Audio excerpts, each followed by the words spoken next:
Good morning. Happy Monday to you. How was your weekend? Was it good? I guess long weekend. Was it a 3-day weekend with July the 4th? Hope it was good for you. Hope today's a good day for you. Gosh, if you managed to make your weekend stretch into today, then you must be living right. God bless you. It's 10 o'clock. My name is Tim Harris. We're 10 with Tim. We do this every day, Monday through Friday. We go verse by verse through the Word of God. We're reading the whole Bible through. We put Numbers off a long time. We're finishing up the Bible, so we're reading the book of Numbers. And today we're doing two chapters, chapters 28 and 29. And one chapter is about the same as the other. This is just God's instructions on offerings, and it's just I know it's a lot of dead animals by the end of two chapters. Whole lot of wine, oil, and flour poured out. What's it about? How can it speak to us? I'm glad you asked. Let's talk about it. First off, remember that what sets the people of Israel apart is the presence of God, God's tabernacling presence. He is with them. Have you ever had a very, very important house guest stay with you? No matter how long they stay, if they're important to you, you do everything to make sure that they have what they need, that they're happy, that they are content to be staying with you. In our life, the most important house guest we ever have is our grandson. I'm recording this over the weekend, so just to let you know, they're coming. Wade and Marty are coming with Wesley. We're going to go to the creek.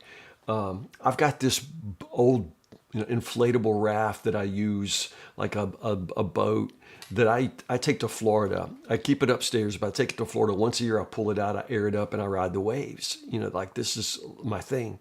But Wesley's coming, and they want to go to the creek, and so I'm going to air up my raft. To take my grandson to the creek. He's one. you know. Last week I found out he was coming. I went out to the barn, pulled out this old, red wagon that belonged to my son when he was, Wesley's age, and I completely detailed that wagon. I mean, it's better now than it was when it was new. I greased up the wheels. I mean, that thing will roll itself. I'm just saying, man, this kid's important to me, and I want him at my house, and I want him to be happy at my house. And so I'm going to attend to all of his needs. He's one, but I think I'm just a typical grandfather in that. I'm just saying that these chapters ensure that the people are responsive to God's presence all the time, daily, weekly, monthly, annually. There is this calendar. Again, this is a schedule of offerings, but make no mistake, this is their calendar. They didn't have an iPhone, with a day timer, where you could, plan out your schedule based on, soccer games and doctor's appointments and whatever else you got going. This is God determining their calendar based on the proper response to His presence. It's a worship calendar. It's a life, organized by liturgy, organized by worship, and nothing else. God invites His people into this life that is organized around responding to His presence in rhythms, and not just a life that is pulled in 1,000 directions based on stress, and schedules and spontaneity. It's just this quiet rhythm of living in His presence. And honestly, does that not sound magnificent?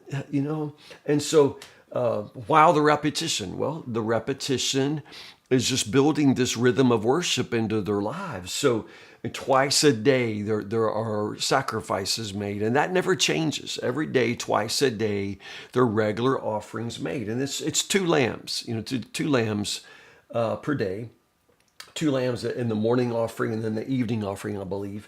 But then this builds, so by the time you get to the Feast of Tabernacles, it's like 70 bulls a week, and that's just the beginning, right? On top of the daily offerings and all of this. So there's just this calendar, this schedule of worship that is built on the daily, and then the weekly, the Sabbath, and then the monthly, the new moon, and then the Passover, and then the Feast of Trumpets, and the Day of Atonement, and then the Feast of Tabernacles, and it's just this building faithfulness. No matter what you do, you never stop the daily attending to God's presence, but then you add to it in these amazing special occasions, these annual occasions, these monthly occasions. And I just think it's neat that the way worship depends upon this daily sacrifice, this daily faithfulness. I think it's something else. Now, my first question as I was reading this, as I was studying, was okay, maybe they're sacrificing all these animals because of it's a festival, right? The annual festivals, like I said, the Feast of Tabernacles, like they're 70 bulls a week. I'm thinking, my first thought was, okay, well, these are festivals, they're feasts, and so maybe all of these offerings are sacrificed to feed the people, and that's not totally off base. The peace offerings that they bring, they get to eat, but then these are all burnt offerings. What are we reading in these chapters are mostly burnt offerings, and burnt offerings are completely consumed on the altar. So the answer to my question was no. This ain't like a big barbecue where everybody gets to eat. You do get to eat the peace offerings you bring, but most of what is sacrificed on the altar here, these are burnt offerings that are completely given over to God. These are sacrifices only for Him, nobody else. The priests aren't eating, the people aren't eating. These are burnt offerings. And then I sort of zeroed in on verse 2 in chapter 28 where it says, present these offerings to me as a special gift. They are my food. That's verse 2. They are my food. I know these were ancient people, and I know that in ancient Eastern religions, all the pagan religions, all the Canaanite religions, Baal worship, all of that. I do know that the ancient people considered that you really were feeding the gods. That the gods had to eat, right? The Epic of Gilgamesh, which is an ancient, ancient Semitic pagan, document. It talks about after this great flood where all the gods, start eating ravenously because they're so hungry. So is this that when in chapter 28, verse 2, when it says, these offerings are my food, do they think they got to feed God? And the answer to that is no. The Old Testament has nothing like the Epic of Gilgamesh or any of the other ancient documents that talk about feeding the gods. The emphasis in the Old Testament is on the pleasing aroma. These are a pleasing aroma to me. It is not that we're feeding God, and this where it says that they're my food. This is a metaphor of satisfaction, a metaphor of pleasure. In other words, God delights in the people's worship the way you and I would delight in a well-cooked meal. On the 4th of July, I had my family over. I grilled burgers. Man, they smelled so good and they tasted good. It's the first time in my life I've managed to grill I did like 20 burgers or something, and I didn't burn any of them. Like they were all perfect. I don't even think my family recognized what an accomplishment this was for me. I don't ever grill burgers because I ruin them every time. They smelled so good. We had grilled burgers. I did grilled hot jam burgers. In other words, I had like jalapeno pimento cheese with blackberry jam, and that was for the burgers. You slather the pimento cheese and you slather the jam, the hot jam burgers. They're so good. I had hot jam burgers. We had hash brown casserole. Just, again, good food, right? And the idea here is that God delights in our worship the way we delight in a really well-cooked meal, in a good meal. It's a metaphor of satisfaction and pleasure, and God delights in our worship, in the same way that we delight in good food. The Old Testament never suggests that we're keeping God alive. That's not the way it works. So does these chapters have anything to offer you and me just as in regards to our lives? I say yes. Not that we follow a sacrificial schedule. The gospel teaches us that all of these offerings and sacrifices were just to look forward to that one perfect final sacrifice that Jesus himself would offer in his own body with his own blood.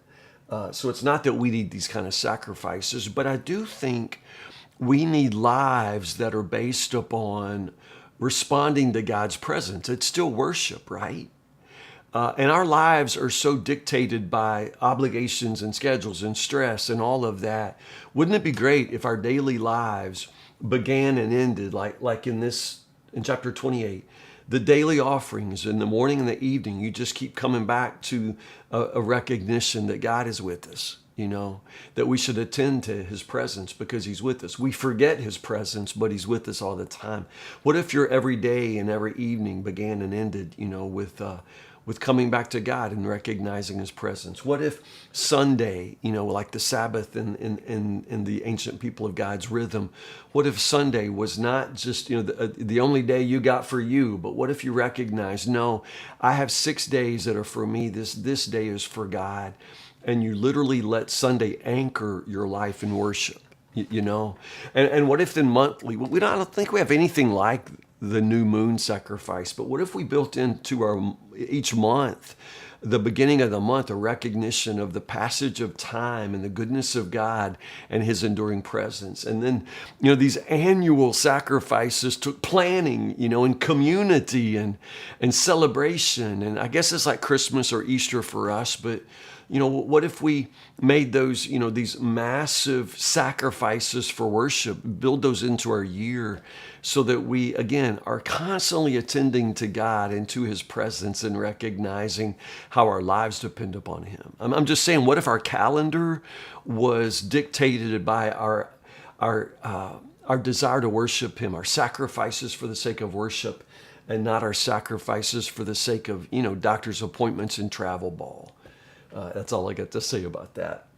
Tomorrow, let's do 2 more chapters, okay? Yeah, we're in the home stretch for the book of Numbers. So let's pick up 2 more chapters tomorrow. Let's do chapters 30 and chapters 31, chapter 30 and 31. They're not quite as long as what you read for today, so I think you'll make it. So chapters 30 and 31 for tomorrow. And have a good Monday. It's my day off. Y'all know you'll see me at Myers later if you do your grocery shopping today.